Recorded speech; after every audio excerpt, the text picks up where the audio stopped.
Hello बच्चों, चलिए प्रश्न को देखते हैं। प्रश्न है, लंबाई 6 मीटर वाले एक ऊर्ध्वाधर स्तंभ की भूमि पर छाया की लंबाई 4 मीटर है, जबकि उसी समय एक मीनार की छाया की लंबाई 28 मीटर है। मीनार की ऊंचाई ज्ञात कीजिए। प्रश्न को हल करने से पहले जो इसकी मुख्य अवधारणा है उस पर विचार करेंगे। तो इस प्रश्न के लिए जो मुख्य अवधारणा है वह हो जाएगी त्रिभुजों की समरूपता। किन्हीं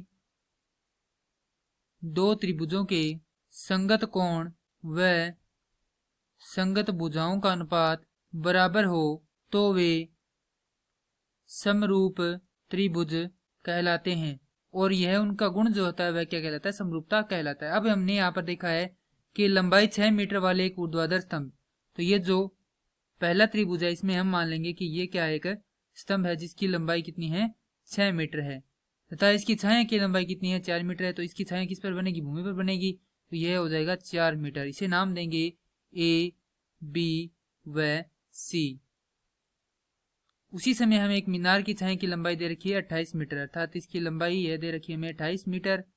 हमें क्या करनी है? इस मीनार की ऊंचाई ज्ञात करनी है, अर्थात यह एच ज्ञात करना है। तो यह होगा ए, इसे नाम दे देंगे पी क्यू आर। यह होगा पी क्यू व आर।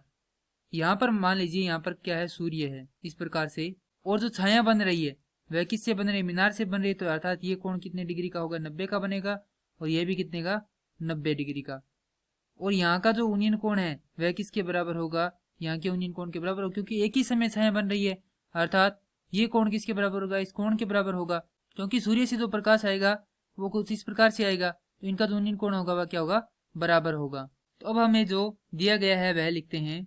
दिया गया स्तंभ की लंबाई बराबर हो जाएगी 6 मीटर। स्तंभ की छाया की लंबाई, तो छाया की जो लंबाई है वह हो जाएगी 4 मीटर। उसके बाद दिया गया है मीनार की छाया की लंबाई 28 मीटर। हमें जो ज्ञात करना है वह लिखेंगे मीनार की ऊंचाई, या मीनार की लंबाई हो जाएगी h, जो कि क्या है? हमने माना है h मीटर। अब हम क्या करेंगे? त्रिभुज ए बी सी व त्रिभुज पी क्यू आर में देखेंगे कि क्या समानताएं हैं। इनमें देखें तो जो कोण B बराबर है कोण Q के, क्यों है? क्योंकि दोनों क्या है? समकोण है। उसके बाद कोण A बराबर है कोण P के, क्योंकि क्या है? एक ही समय सूर्य के उन्नयन, तो ये दोनों बराबर है। तो यहां से हम क्या लिख सकते हैं? कोण कोण कसौटी से त्रिभुज ए बी सी समरूप त्रिभुज। अब देखिए कोण ए के बराबर कौन सा है? P है, तो यहाँ पर आएगा P। B के बराबर है Q, तो यहाँ पर आएगा Q, और C रह गया तो उसके बराबर क्या हो जाएगा? R।